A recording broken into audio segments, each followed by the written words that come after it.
What the hell happened in season 4, episode 4, Camp. Not even, like, okay, Nikki made new friends and they all have ADHD. Is that as simple as it gets? I don't think so.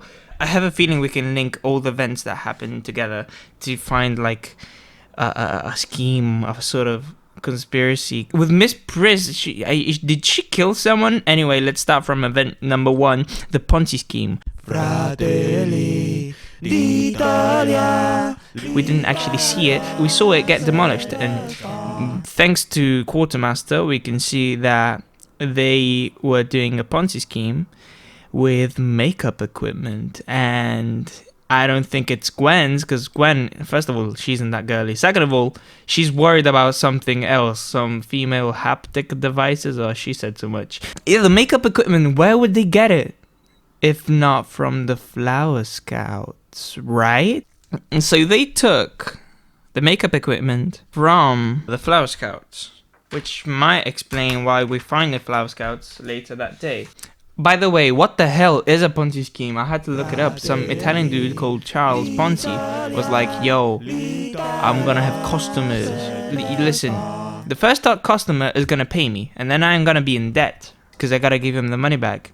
But the second customer is also gonna pay me, but that money is what I'm gonna give the first customer. So he's not in debt with me anymore, and I get some gain. I gain something from this. And then my third customer, he gives me something, and now I'm in debt with customer 2 and 3. But I give the income from customer 3 to customer 2. Anyway, this is how it gets. New customer gives me money so that I can pay old customer, and it looks like my business is running at full capacity, but it's not, because it's fraudulence or fraud. Let's not care about event 1 right now. Let's talk about event 2, Turtles Upside Down. Why were turtles upside down? Did they need them for the Ponzi scheme? Aren't those 2 adventures? Are they related? Maybe the customers were turtles? Or maybe the currency was turtles? Maybe they were just trying to have fun. Yo, I don't know. Event 3, Gwen's theft. Okay, so someone stole... Yeah, okay, we get it. Someone stole Gwen's stuff. It was Dirty Kevin, because he was bored. Dirty Kevin stole some stuff because he was bored. That's as easy as it gets, and he has no friends. It's not like it's that easy. Sasquatch trap. Right, so they build a Sasquatch trap, and then the Sasquatch doesn't trigger the trap, but still collects the bait. Sasquatch trap is also relevant in the episode, because that's how they catch Dirty Kevin. I assume he's running away from Max and Neil, and Space Kid, and Gwen, and then he just dies. Or, I mean, he scrapes his knee, it's nothing too serious.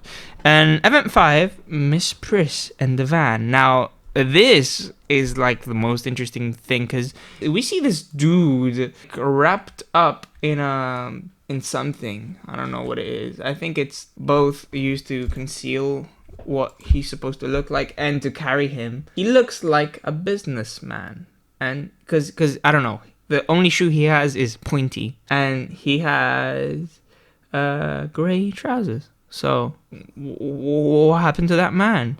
And why is the dude from the IT store driving the van? Is he in on it? What are they doing? Are they acting the Ponzi scheme? Oh, what if, right? Max and Neil are talking about how Ponzi schemes don't work. But what if they didn't do it? They just learned from someone else doing it. What if Miss Pris started a Ponzi scheme with the Flower Scouts, and that's why the makeup is involved, and then Max and Neil and Nikki witness it fail? That's plausible. They don't mention that they have done the Ponzi scheme. There's also some drug trade going on, right? Because the van drives at least up to the trailer park. They don't drive into it, because otherwise we would have seen them again. But they drove up to it, and I don't know. It's kind of like they drove up to a meth lab and then ran away. I don't know. Where are they taking? Yeah, this is the thing, right? The biggest questions are, who is the guy in the burrito, and where are they going?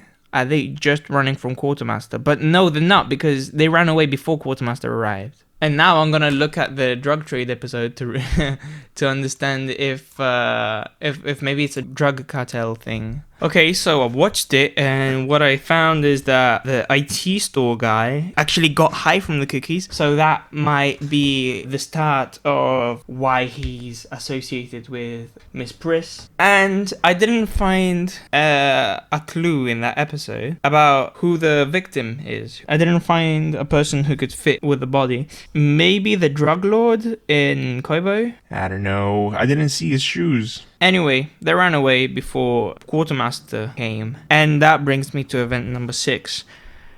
Bus is here. Where? Why? He's bringing some, like, monsters to a very shady place in the forest. And I'm thinking, you know, who needs the dogs? Is it Hagrid? Is Hagrid buying the dogs from someone to defend the Philosopher's Stone? Or Jasper? I don't know.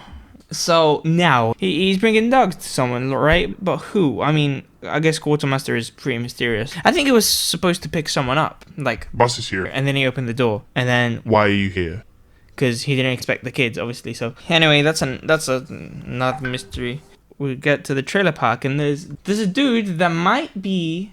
I don't know. At first I thought it was Dirty Kevin, but then we see Dirty Kevin isn't dead. He only scraped his knee, remember?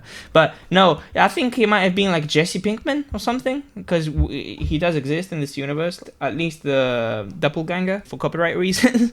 I don't know. That's the only person it could be if we already know him. But chances are we don't already know him, and he's just the cook of the drug operation that's going on with the Flower Scouts, or probably Miss Priss and Dirty Kevin.